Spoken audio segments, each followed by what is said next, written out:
Hey everyone, welcome back to our channel. If you're new here, please subscribe. I'd really love that. If you're returning, how you doing? What we're going to be talking about right now is something that I found out, and this is something that we need to prepare for, okay?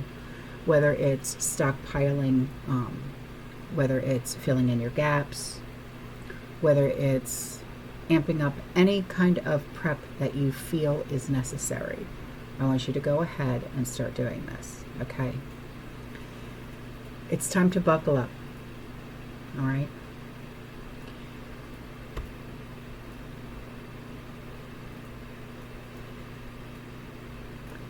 From my understanding, Al-Qaeda is going to be allowed to attack on our homeland, all right?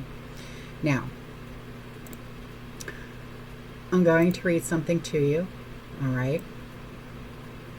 And I'm going to show it to you, okay? So hang on just a minute. Okay, so do you see that? It says Department of State, Public Notice 12762, Revocation of Foreign Terrorist Organization designation of the Al-Nusra Front, also known as the Hayat Tahrir al-Sham, in consultation with the Attorney General and the Secretary of Treasury.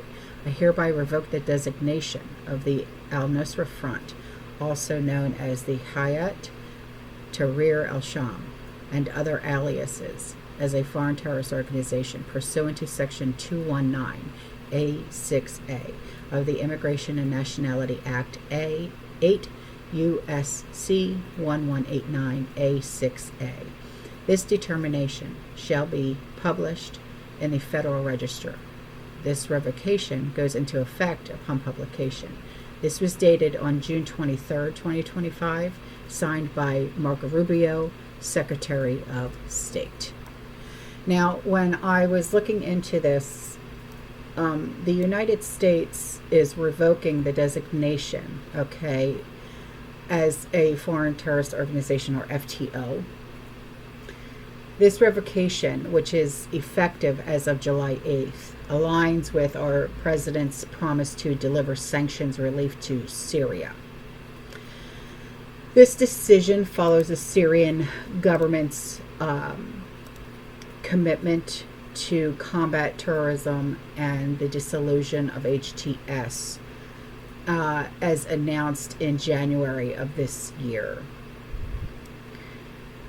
The revocation, which was signed by Marco Rubio, is part of a broader U.S. strategy, from my understanding, to re-engage with Syria and support its reconstruction. It comes after the United States lifted sanctions on Syria following the fall of the al-Assad government. The State Department will publish the revocation of the, or in the, Federal Register. Okay, so now I'm going to put up some comments that I had found when I was doing my research for this. The letter that I had shown to you that was signed and dated by Marco Rubio.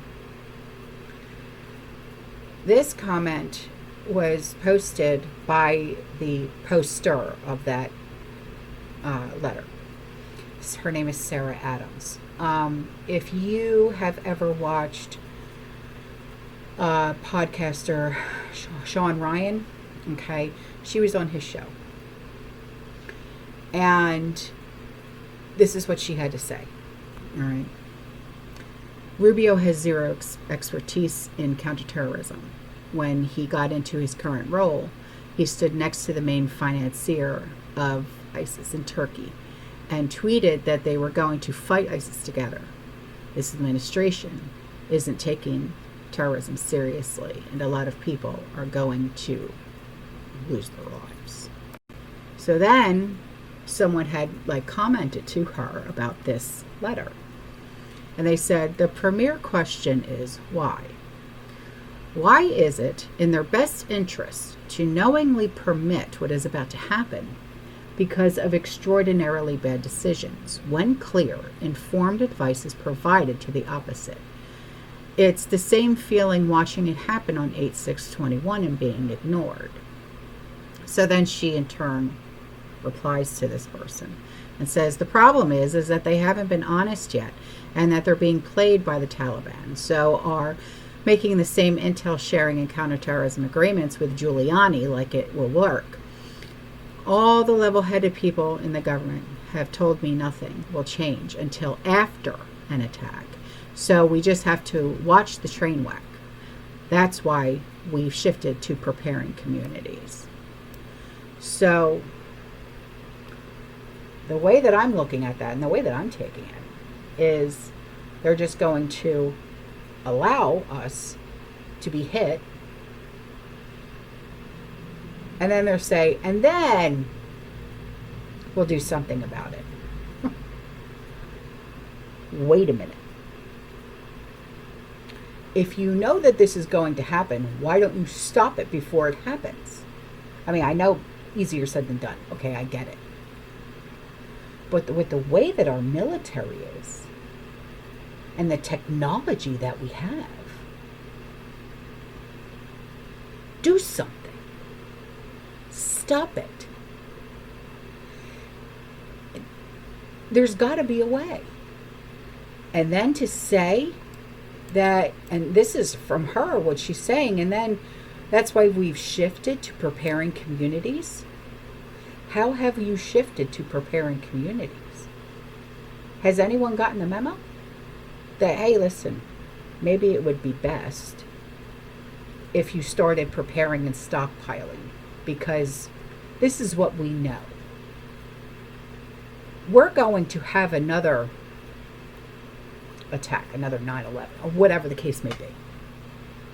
Maybe it would be best if you stopped spending $300 and something to getting your hair done and your nails done and your toes done and this, that, and the other, and stock up. Learn a trade. Do something. No, I never got a memo. I just am smart like that, I guess. And I started because Mr. 19, you know what? That lit a fire under my ass. Okay? All right? So maybe it would be best. You know what? There you go. Shifting to prepare communities.